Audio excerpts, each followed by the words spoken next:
Hey guys and girls, how you going? Mark Hummer here again. I'd like to talk to you about a bit of photography if I may, and particularly I sort of specialise on Nikon products, so that's where a lot of the focus is going to be right now. Now at the moment I'm filming on a Z6 mirrorless camera, and I got the Nikon Z7 over here on this large lens. And the reason I'm introducing those two cameras is because we've got an announcement of new cameras coming out and some new lenses. But very interesting is the new camera bodies coming out, the Series 2. Now the interesting thing about this S or Series 2 Z6 and Z7 is that they're introducing 4K at 60 frames per second, amongst other features including new batteries and etc. Now the only really features I'm interested in these new cameras is the 60 frames per second 4K. I think that will be very interesting and very useful tool. Apart from that, the extra battery power, frames per second and etc. don't really bother me at all. I have no issues with the cameras we have now for that, but that is a big deal, the 4K at 60 frames per second for me. And secondly, also for video features, is that because of the new processing power, they're going to introduce also better autofocus. So there'll be upgrades, firmware increases, etc., and just a better operation of the autofocus. Now for photos, that doesn't bother me. I tend to just pick the focus point I want anyway. Whether I'm doing portraits or birding or whatever it may be, scenery, I'm always going to pick my own focus point. But for video factor, yeah, any advantages in autofocus and following and tracking is going to be fantastic. Now for a sit-still situation like this where I'm not moving very much and I might just be surging forward or back and forth a little bit, it's not an issue because I can see on my phone here, I've got the Snap Bridge app up and I can see exactly that the focus is nailing me right on the face and it's following me wherever I go. So are the cameras already capable of autofocus and following? Yes, absolutely they are, and they do a good job. I have several videos, little dance videos and etc. that show that they can follow the subject very well. But any improvement on that's going to be very welcome. So it just makes you more confident and willing to try something a little bit different, for example. And a lot more slow-mo will be included in videos when I know that I can do it in 4K and have that quality advantage. So that was exciting updates and news. Now, as far as lenses go, we've got the 50 1.2 coming out, which will be exciting for many, especially portrait photographers. For myself, I was in two minds. I'm not really too sure. I have quite a good quality lens at the moment. I'm shooting on with the video now. It's the 50 1.8. That does a great job. It's a 50mm lens, and I think really, do I really need a 1.2 shallow depth of field on a 50? Probably not really. You know, it's really pushing the boundaries there with autofocus. Even if you've got all the upgrades and extra processing power, it is pushing its luck a little bit, I think, going 1.2 on video. Apart from that, I really just don't need it for photography. If I want a shallower depth of field, I just tend to use a longer lens. I can go up to 135, 1.8, and I find that that lens there, the Sigma version I have, the art lens, does a wonderful job of isolating the subject. And even the 85 1.8, which isn't particularly special in any way, but it does take a great photo and video, and also I find that that's more than shallow enough. If you just get in a reasonable proximity close to your subject, it does a great job. So do I really need a 50 1.2 at about $3,500? I don't think so. I really can't justify having it. I think if Nikon released something like an 85mm 1.2, I'd be really excited. If they introduced, say, a 135, there was a 1.4 or something like that, that'd be great. But at the moment, I really just don't need anything like that. The lenses I have are more than capable, and I think getting too shallow in your depth of field is a bit overrated. In fact, you can lose too much of either the face or the subject, that it actually becomes a little bit distorted and odd looking. But I'm happy with what I got, and it's just exciting to see Nikon introduce new products. It's always welcome. Have options and choices, and to think that they're actually starting to utilize the larger opening that they have for the sensor, well, that's great. Good on them. Now, getting to the subject at hand today, which is really, I've been doing quite a bit of birding work. I was photoing birds in parks and gardens with this new lens. Now, I say it's new lens. It's a new lens for me, but it won't be new lens for many Nikon photographers. This is the 200 to 400 F4 Zoom.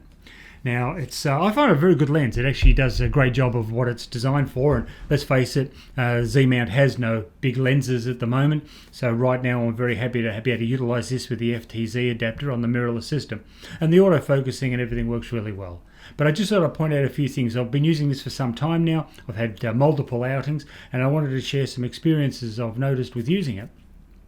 None of them are negative other than the weight. Yeah, it's a very heavy lens, and for someone like myself who's been used to shooting with 85 1.8 primes, all of a sudden this thing weighs about 3 or 4 times as much, and it does get quite tiring. So I'm going to emphasize this point once more. Don't rely on handheld photography. I went out Saturday morning on this weekend and I did some handheld photography with birding with it, and I got some very good results. Actually, I was probably more lucky than I was skillful, but I got some great shots of some egrets, and they were juvenile egrets perched in fawns in the bushes and shrubs. But I got some good photos, but it was so hard work. Like, I was really struggling and found it extremely exhausting. In fact, after about half an hour, I'd had enough and I just want to pack up and get out because I couldn't stand holding it anymore. Now, did I actually choose to be holding it? No. What happened is I got there all excited to take these photos of these birds and then forgot my monopod or tripod and just had to make do with handheld. So that was more of an error on my part than an intention. But what I did learn from that, very interesting, was the experience that I gained, and that was don't ever forget it again, because this thing is just too heavy to hold up. You're trying to take photos and you just look, after about the first 10 minutes. First 10 minutes are right. After that, you're sort of going, oh my goodness, it's just getting so exhausting. So I do like the fact that I can rotate this and I don't have to hold it in any awkward angle. But being able to hold like that is quite comfortable. I love the fact that the collar rotates. But either way or not, it's just too damn heavy. Too damn heavy to hold on your own. It's just very exhausting. So you need something like a monopod. So anyway, just thought I'd emphasize that one more time. If you're going to go out, the first thing that needs to go into the car when you're on your trip is your monopod or tripod. Put the camera in last. If you put the camera in first, you'll drive off and you'll forget all these other accessories that'll make the day so much more of a blessing. So for example, I was talking about Saturday, I forgot the monopod and had to use handheld. This morning, on Sunday morning, I went and took my monopod with me, and I took the tripod as well in the car. I learned from my mistake, and I used the monopod exclusively, really, just to get a comparison. And I realised that I could go twice as long easily. I went out for an hour this time doing the same birding shots, but it was just so much more joyful not to have to carry that weight. And the photos were a lot sharper, and there was a lot more keepers. And this is really the point I'm going to come with you at. You see, handheld, yeah, you can get some good shots, but your success rate on something in focus and not all motion blurry is only about, if you're lucky, 3 out of 10 photos will be any good. Whereas if you're on the monopod, I found my hit rate and increasing keeper rate was much better. So I'm probably about 6 to 7 out of 10 were actually in focus and keepable shots. I mean, obviously you get better ones than others. I might take a spurt of 10 shots, and of those I might keep 2. But that's not because they're all blurry or out of focus, just the position of the bird or the lighting, it just happens to be more favourable. But my keeper rate was a lot greater using the monopod, and that means I wasn't just wasting my time shooting away, taking hundreds of photos, only to get home and find I've got to delete like 90% of them. Well, that's just a waste of time, isn't it, for yourself, and a lot of computer time for nothing. So to keep your keeper rate greater, definitely use a good strong monopod with a capable ball head, and the experience will be a lot more both fruitful and enjoyable. Now, I did take the tripod with me. I never got it out and used it, mainly because of the ground I was working on was very uneven. It was quite a hilly slope that I had to access, and I was coming in very close to the birds through all these like palm fronds and reeds and so on, and I thought the 3 legs of the tripod would just be too cumbersome. So it's not that it's not a good idea to have it or it doesn't work. It does, it's great, but for this situation I was in, just to have the monopod with one pole and be able to move that very quickly from point to point without being concerned about undulating ground, etc., was just quicker and more efficient and a bit quieter. You're stalking birds, you don't want to make a lot of rustling and noises through the bushes. You're just going to spook them. So this thing you can sort of wiggle in and out quite stealthily, and it's a very good option to have.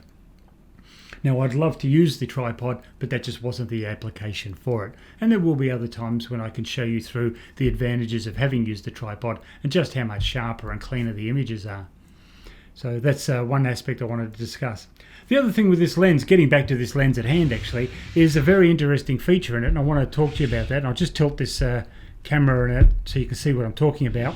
In this camera it has, or the lens I should say, it has this little filter holder. Now this is a fantastic arrangement. What it is, instead of trying to get you know, like a 120mm filter for the front here, which of course it doesn't have any access for that anyway, but it's so huge glass here, you're not going to get a filter that's suitable. What they do is they have a little drop-in filter arrangement. Now how does that work? Well, you know, it's pretty simple. You just push it in, push and twist, and it releases the pressure, and out comes your little filter. Now I've got two of them, so I'll just illustrate them side by side. When you buy the filter, for example, it comes in this lovely little Nikon filter case full of foam and protection, and they'd want to too, because I can tell you what, these things aren't cheap. So these tiny little lenses, and I think they're 52mm. This is the clear glass one that comes with it, and this is just for the optical performance of the lens. So the lens does not function unless it has a filter in it. So they give you a clear one and a little holder that you can use. So you can just slip this one in here anytime, you lock that in position, and then you don't lose any light, or it doesn't have any effect. It doesn't actually perform in any way that helps your photo, other than it enables the camera to work, because it needs something in there to do its operation. But it's just a clear glass filter, and as you can see, it's clear. Now here, you'll notice, if I put it up on the wall there, you can see that one is dark and one is light.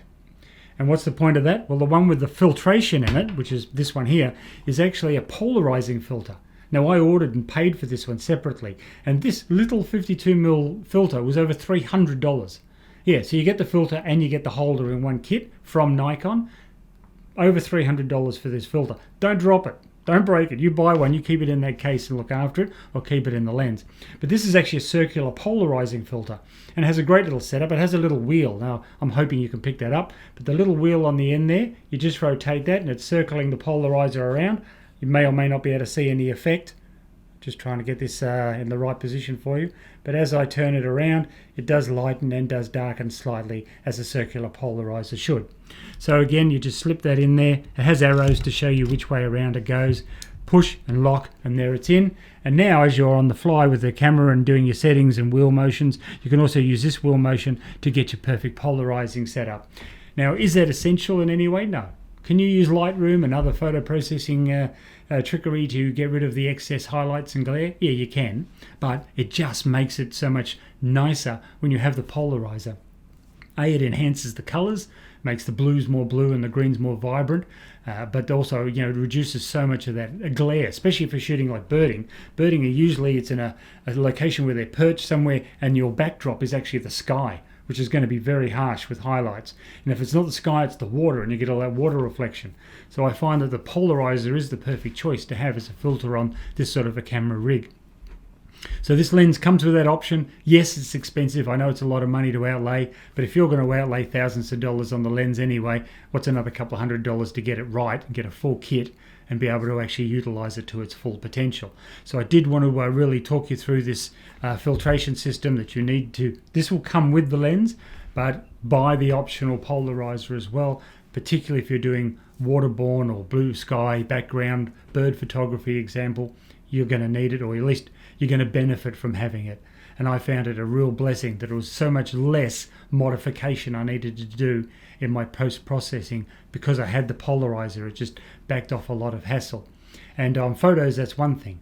But the other advantage is video. If you want to use this, and now with the 4K 60 coming out in the next models, that you want to do some animal videography, for example, and again, it's in blue sky background or water, being able to cut down the glare and the brightness is going to be a real advantage. So that filter is really going to come into its own with some video, which of course in time, when I get around to doing some, I'll show you and give you an example how much better it is. So I'll do some with a clear filter and you'll see what it's like to manage that without any help, and then with the polarizing filter, just how much nicer the image comes across and how much less editing stress there is.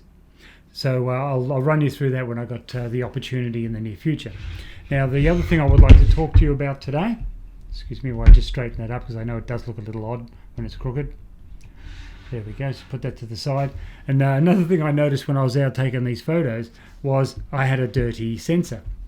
So I'm going to recommend that you get some sort of a cleaning and appropriate cloth. This is a lens bright that's actually for your glasses, reading glasses, but you can use it on your lens or your sensor cleaning if you have to, in a pinch.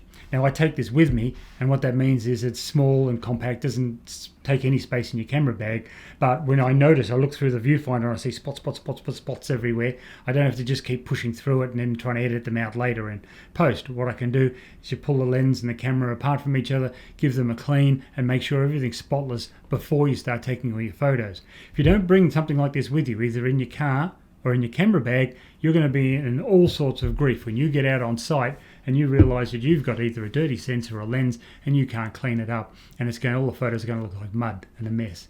So please do not forget, I would recommend actually that every time you go out and take photography or videography, clean your sensor or your lenses first, or at least inspect them closely. Get a magnifying glass out if necessary, and investigate and check all your lenses, both sides, and your sensor. Make sure everything is clean before you start your photography or videography. Especially with videography, it's even worse. Photos, yeah, you can edit them out bit by bit, take your time. But with video, you can't edit out these spots easily. It's really difficult. If you've got spots on the sensor or lens and that comes across in your video footage, it's a nightmare. So as I say, before you actually go out, it's great practice to cleanse everything first and then go out and take your photos. And just like I said, do that first before you put the camera in the car. Put your tripods and all your accessories and lights in the car first, and the camera goes in last. And that way you don't forget stuff and save yourself a lot of grief later on. Now you might have noticed that I also have here the lens hood. Now I'm actually yet to use this. I've never used the lens hood as yet, and that's not because it's a bad thing or it doesn't work. It's simply that I always choose when I'm doing like bird photography, for example, I have the sun behind me and I want the direct sun on the bird because I want as maximum amount of light I can get on the creature. So what that means is that the lens hood is irrelevant because I'm not shooting into the light. I'm always having the light behind me. Lens hood just becomes something in the way and irrelevant really. But that's just my style of photography or videography. That may not be suitable for you. So I'll show you some sample photos and of what I've done recently, just to show you the comparisons of how sharper it is with or without the polarizing filter, and it's particularly how much better results you get when you're using either a monopod or a tripod, and how much sharper things get because it's stable.